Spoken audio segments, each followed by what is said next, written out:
We are back with F2P. This is your second time coming on as a Patreon patron. You get one video a month.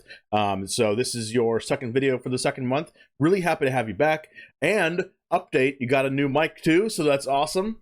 We got the comments about the mic being a little bit hard to hear. So now we got a better one. We're upgraded, and so now we should be good to go. Today we're doing a little bit of a switcheroo, right? You're going to give me some cards, and I'm usually the Magic guy giving Yu-Gi-Oh players Magic cards, but you are a Magic person, and you're going to give me super old school cards because I started playing back in Amonkhet, which is a number of years ago, but I don't have as much of a familiarity with cards from way back in the day. So all you Magic boomers, this is the perfect episode for you, and we have a Magic boomer right down there. F2P is going to show me some cards. So we have 5. Oh yeah, we're going way back, 25 years to 15 years old. Yeah, we're going Magic as Richard Garfield intended here. So let's go ahead and get started. Okay, so this is Varchild's War Riders. I have never seen this card before. 1 and a red for 3/4 summon War Riders. And summon I know it means creature. Trample Rampage 1. Cumulative upkeep, put a survivor token into play under target opponent's control. Treat this token as a 1/1 red creature. Okay, so I know creatures back in the day were really, really bad, and a lot of the game was revolved around casting instants and sorceries and stuff, and that's why you get cards like Ponder and Brainstorm and things like that, and Time Walk, and you only get this Varchild's War Riders as a creature. Now, what do I think about a 2-mana 3/4 Trample Rampage? It's not going to tell me what Rampage actually does, so what does Rampage do? So Rampage is kind of works with the cumulative upkeep. Basically, when you attack with a creature of Rampage and it gets blocked, nothing happens. But if they block with a second creature, it gets +1/+1. If they block with 3 creatures, +2/+2. And the more creatures that block with it, the bigger and bigger it gets. Oh, why don't they do that anymore? That sounds like kind of cool. Wouldn't it be interesting if something had Menace and Rampage? That'd be cool. I agree. Come on, Wizards of the Coast, you hear us. So how good do I think a 2-mana 3/4 Trample Rampage one is? And you keep putting tokens on their board, so like you're fueling your own Rampage? 2-mana 3/4 Trample. I mean, I gotta think for the time, as far as how long ago this was, as a 20+ years ago card. Like, I feel like this card was playable. I feel like this was played, and there might be like a really fast red deck. I know red deck wins didn't actually become an actual deck until way after this, but I feel like this card was playable and good back then. Okay, so yeah, there was a red deck at the time, and this card just was not playable. No, and for one particular reason, and what you talked about is instants and sorceries are really good, and in particular, kill spells are really good. Yeah, there's like Swords to Plowshares and stuff, right? It dies the Doomblade, kind of test where you have this in play. You pay, you get 3 tokens and then you kill it, and then now all of a sudden they don't have anything. You have just free value on your board. Yeah, they just wait for a few turns, be like, sure, I'll take like 6 damage or whatever, and then now I have 3 tokens. Okay, kill it. Now I'll kill you with the tokens that it gave me. I totally understand that. And if this was like nowadays, or like even like 10 years ago or 5 years ago, whatever, I would have said this card was terrible, because there's cards that are better than this right now that are in the game, even in like Standard and Pioneer, that are just beyond wildly unplayable. But back then, I figured that creatures were worse, so that means that the average like stats and how good a creature has to be playable, the bar is lower. So I figured that this would be playable. But yeah, I didn't really think of like, oh, every deck has Swords to Plowshares in it. Yeah, so it is one of my favorite cards. When I first started playing, I used this in a combo deck where I had an enchantment that killed token. They killed all 1/1s, Knights of I forget what it's called, but every creature gets -1/-1, so creatures automatically die, and I had death triggers. And my favorite casual deck of all time, just not a playable card. Oh my gosh, so you casual tested me and I failed miserably. Am I an old school casual? No. Okay. All right, let's go ahead and go to the second card. Phyrexian Processor. I do recognize this card. Do I know how good it was at all during the time? Absolutely not. So, 4 mana artifact. When Phyrexian Processor comes into play, pay an amount of life. 4 and tap it. Put a minion token into play. Treat this token as a black creature with power and toughness each equal to the amount of life paid at the time Phyrexian Processor came into play. Oh my god. This card's so interesting. It's 8 cool. mana for a creature, but then, like, if this doesn't die, you get to keep the creatures? Oh, man. I mean, back in the day, the removal was so good, but was that removal better than, like, Shatter? I know Shatter was played back... I know Shatter and Disenchant were cards that were back in the day, but, like, were those played at all? I feel like Disenchant probably was played in like, control decks and stuff, and that would definitely get rid of this card. How much removal is there for this card is the question. But also counterspells are really good. Wasn't there like mana drain and crap back then? So it's like, I mean, probably mana drain was like banned or put to 1 or something like that. I don't know how far ago this was. It has the double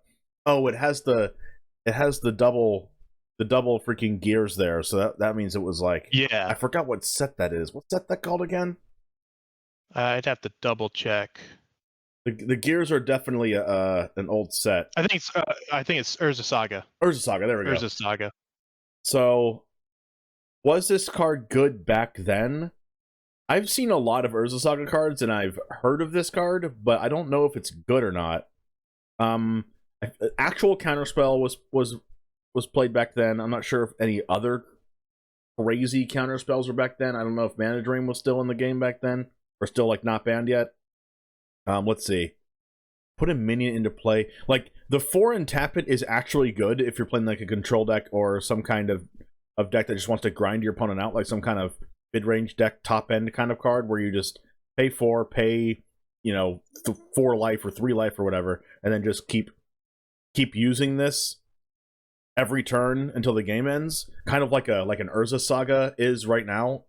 Where you just like keep tapping it and making constructs, and then you can run in 6 and add it back or whatever and play it again and have multiple Urza Sagas in play in Modern. Kind of similar to that, but this isn't a land. It's 4 mana. The fact that you have to spend 8 mana to even get 1 minion token, I'm going to say is too expensive, and this card's not good. All right, so this card did in fact see play. And what you need to know about Urza's Saga, the set, was the really broken set that had Tolarian Academy, the land that could tap for a number of artifacts in play. Yeah. It had, Threatened Dynamo, which could tap for a lot of mana. It had Voltaic Key, or a Manifold Key. I don't know. I get them confused. One of the keys. But it had one of the... So you could untap this. You could just generate as much mana as you wanted, and you could tap this multiple times. Oh, I didn't even think about Tolarian Academy. It was like Tolarian Academy and like was there like there's like Mishra's Workshop and stuff like that. Was in this set. Oh my god. Okay. Well, you can just cast this on turn 2 of the game. Yeah, you can get it down really early. And there's one other card I want to show you that was in that deck, which also might be instructive. So I just had that I've bonus never seen card this here. Crumbling Sanctuary card. Increased damage will be dealt to a player. They remove the top card of their library instead. Does this count for paying life as well? It does not. Okay, so it won't actually work with the processor, but it would stall the game out, I guess. And you can cast this as early as turn like 3 of the game, 2 or 3 of the game. So there was an aggro deck at the time. What you would do is you would tinker for this card. And then at that point, at that point, your life total is, set at whatever it is. So say you're at, 14 life, you have this in play, you play your Phyrexian Processor, pay 13. Now every turn you can make a 13-13, and you have to, so this is a symmetrical effect, but when you're attacking with multiple 13-13s, and you could just tinker it away in Alpha Strike. So you could take them out, or you could, have multiple you could tinker, sacrifice this to tinker itself and get something else. This is like world's first ensnaring bridge. Almost. In a sense, yeah. And so it was really cool. This was Worlds 2000. John Finkel versus Bob Maher. This was the mirror. So both of them were just trying to cast Phyrexian Processor right as soon as they could, and just paid 19 life. Just there's no burn. Just going all in and seeing how many Phyrexian minions they could make in a turn. Wow, that's super cool, and I'm so glad that it's playable. The fact that I just forgot off the top of my head that those broken artifact stuff were in the same set, that would have definitely skewed my opinion on that. I probably would have said it was good if you can cast this card on turn 2, which you could back then. So, anyway. I'm 0 for 2, guys! I know nothing about old school Magic. Alright, let's go ahead and go to the next card. Alright, Alright, I'm gonna go 3-0 these next 3 cards, okay? Oh, I'd have no doubt. Let's here you go, let's see it. Enduring Renewal. Have never heard of this card either. I mean, I've played quite a bit of Vintage Cube too, so these cards aren't even in Vintage Cube. They're just really old. 4 mana white enchantment. Play with your hand revealed. If you would draw a card, reveal the top card of your library instead. If it's a creature, put it in your graveyard. Otherwise, draw a card. If you would draw a... This is worded like Yu-Gi-Oh, honestly. If you would draw a card, reveal the top card of your library instead of drawing it. If it's a creature, put it into your graveyard. Otherwise, draw a card. So you're just... What? I need to read the last line. Whenever a creature is put in your graveyard from play, return it to your hand. What? So basically, whenever you draw a card, if it's not a creature, it goes in your hand. If it is a creature, it goes to the graveyard. Right. And then you get all the creatures back to your hand if they like die. Yeah. You play with your hand revealed? It's so weird. It's such a weird card. Like playing with your hand revealed is like a super downside. Being a 4-mana enchantment's also a super downside. The fact that it was in Time Spiral, as I can see, and Time Spiral cards are bananas, and this card's not bananas, I don't think. There's a creature put in your graveyard. The thing is, creatures weren't even good back then, so it's like, you're always just doing nothing with this. Whenever a creature's put in your graveyard from play, return it to the hand?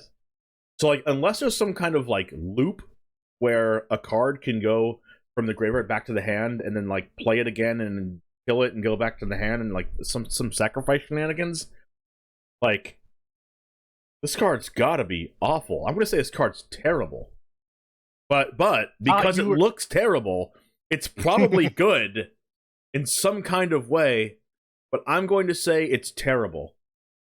You were there. You had it. The whole sacrifice loop. This was legal at the same time as Goblin Bombardment.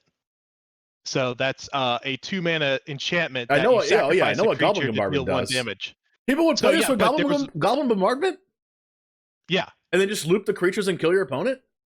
Yeah. So the deck was called Cheerios, and because it had a bunch of creatures that were 0 mana. Yeah. So it was like Ornithopter's Midnight stuff like that. Yeah.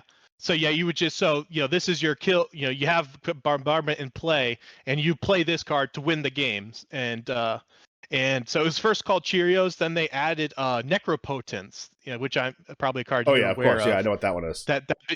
So it turns it that was now Cocoa Pebbles. I think when they added Bombardment, they turned it into Fruity Pebbles. But there was a whole series of decks based on where the deck names were different breakfast foods and breakfast cereals. Like and this was the. That's like how eventually the legacy deck called Cephalid Breakfast ended up being called Cephalid Breakfast, is because there's a lot of breakfast names. Well, I think it's the zero cost. Okay, makes sense. Invariably those are Cheerios. Yeah, because it's 0. Yeah, I can understand that. So I knew there was some sacrifice loop shenanigans. Then that was originally this is if you noticed the set symbol is purple. Yeah. So in Time Spiral block, what that meant was this was a reprint. So this is legal in Modern, and it was legal in Standard when Time Spiral came out. Oh, so this card, I guess was played in Modern at one point, like years and years ago. Maybe I've never seen it in Modern. Okay. But what another thing you could do there is play Wild Cantor, which is I know what that one is. And so win conditions, you just grape shot them. Wild Cantor grape shot. you Wild Cantor, and then play it with the Wild Cantor mana that you just played, because you got it back with Enduring Renewal, and then you just keep looping that, and that's infinite mana, and then you just Grape Shot them? Yeah. That's so Well, it's cool. not infinite mana. You still need the 2 more mana, but, you know... Well, you need 2 more mana, so it's like infinite mana, where it's like you keep looping the same card over and over again, so you're getting the same, like... you're getting to cast a bunch of spells in the same turn and then you Grape Shot them. We're at a crispy 0 for 3, but I'm going to give myself a half point on that because I said it was be broken if there was some sacrifice shenanigans. And there indeed was. Tons of shenanigans. Okay, Sarkhan the Mad. I've definitely seen this card before. Do I know what it does? No. Do I know if it's good or not? Also no. Alright, so we have a Rakdos, 5 mana, 7 loyalty Planeswalker Sarkhan, and this is after they made Planeswalkers, so it's not 20-something years ago. That's for sure. This is what, Rise of the Eldrazi? 2010. Is that yep, Rise of 2010. So okay. Yeah. This is Rise of the Eldrazi. Alright, 0, reveal the top card of your library and put it into your hand. Sarkhan the Mad deals damage to himself equal to that card's mana value. Top card of your library and put it into your hand. Deals damage to himself equal to that card's... Okay. -2, target creature's controller sacrifices it. Then that player puts a 5/5 red dragon creature token with flying onto the battlefield. That's a super cool effect. -4, each dragon creature you control deals damage with its power to target player. Wow, it starts with 7 loyalty? I mean, it is a 5 mana planeswalker, so I kind of understand that. It draws a card every turn. It doesn't really protect itself, which is kind of like the bar for a planeswalker being good, but that's like nowadays. I'm not sure back then. Rise of the Eldrazi was where like Ulamog and all freaking a bunch of stuff was printed, a bunch of super powerful stuff. Now, revealing the top card of your library and putting it into your hand and it deals damage to itself, you wouldn't be able to play Eldrazi's and stuff in that deck because Sarkhan would just kill himself. If you played a huge card in it. It is draw a card every turn, which is really good for a 5 mana planeswalker. Being able to sacrifice one of your own creatures to make a 5/5 dragon is like really good, especially if you play little creatures. If you're playing little creatures, you can probably protect the Sarkhan by jump blocking something with your little creatures. And you're in Rakdos colors, so there's a lot of removal in Rakdos, so the removal can protect the Sarkhan too. And the -4 like basically wins the game. Each dragon you control deals damage equal to its power to the target player. So you just like get your opponent to 5, sack your 5/5 dragon that you already made. But and the cool part is if you already have a creature in play, you can play this -2 and target yourself, sack a creature, make a 5/5, hit them to 5, then -4 immediately, which is like kind of nuts. That you can make the dragon and then kill them the next turn because it starts at 7 loyalty. It wouldn't even kill Sarkhan either if you did that. That's kind of nuts. If you can protect this, it's really good. The problem that I'm having is this card doesn't actually have built-in protection, but the fact that you can make a 5/5 from a -2 and you can keep doing that every turn, this seems like a pretty good card. Like nowadays, this card would probably have to be like 4 mana for it to be good. Even then, that would be pretty good. A 4 mana 5/5 dragon's pretty good. But I'm gonna have a hard time saying this card's bad, so I'm gonna say it's good. It's tough. It did see a little bit of play. I would argue it's more people wanted it to be better than it actually was. That's fair. So it did see some Pro Tour play, but you know it did see some play in Jund at the first Pro Tour was legal at, and then the next Grand Prix it was in the sideboard. It's fairly good against control, but yeah, it just turns out it was it was one of the first. This was, I think this was the second or third set with Planeswalkers. So it looks really cool. And so it has a really cool effect. And people didn't really know if Planeswalkers were, how good, well, they knew Planeswalkers were good, but they didn't know how to evaluate them yet. It saw a little bit of play, but I think the consensus was that 5 mana was too much. And the fact you got was a little too little.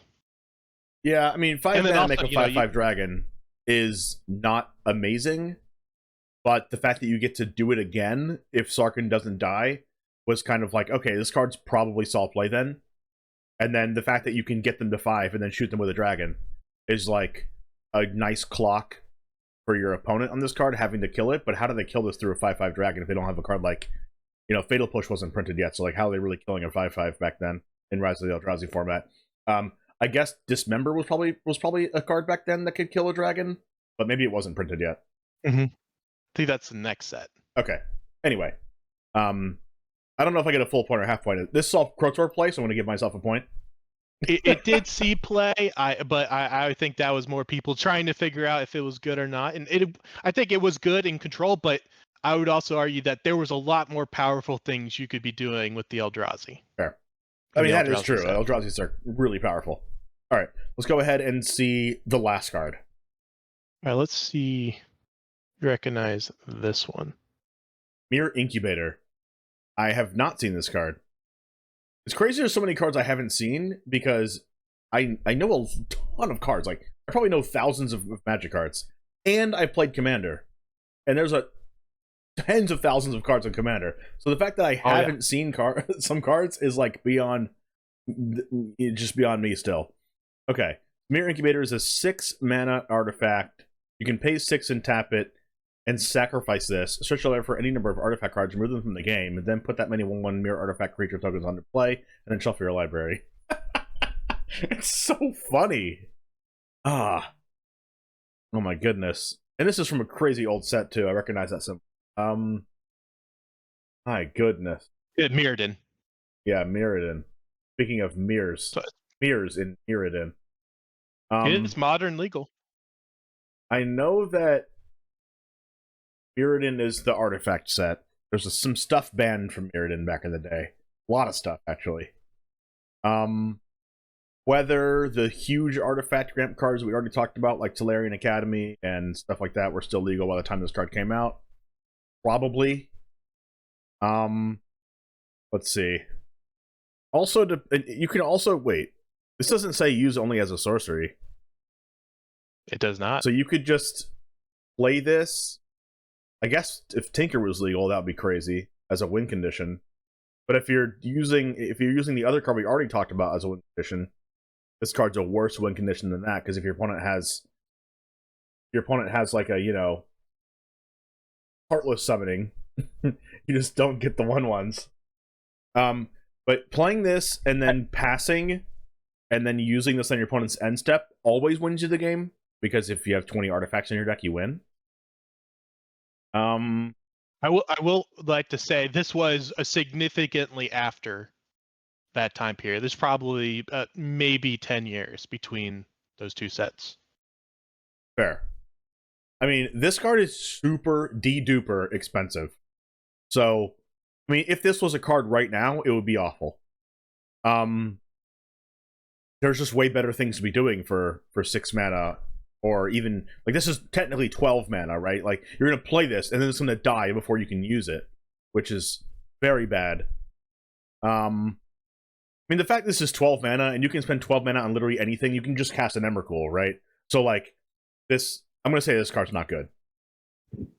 The card is not great. It did see some play. And in particular, what made this card... So, a card that was legal at the same time is called Cran Ironworks. Oh, Clark Clan Ironworks. Clark Clan Ironworks. Oh, KCI, yeah. So, KCI was legal at the time, as were the artifact lands. Yep. And so what you could do is you could, KCI this out, and then when you use KCI to activate this, you remove all the lands from your deck. Right. That's what I was thinking of. Like, you're going to have more than enough artifacts in your deck because of artifact lands and things like that to kill your opponent with 1/1s for sure.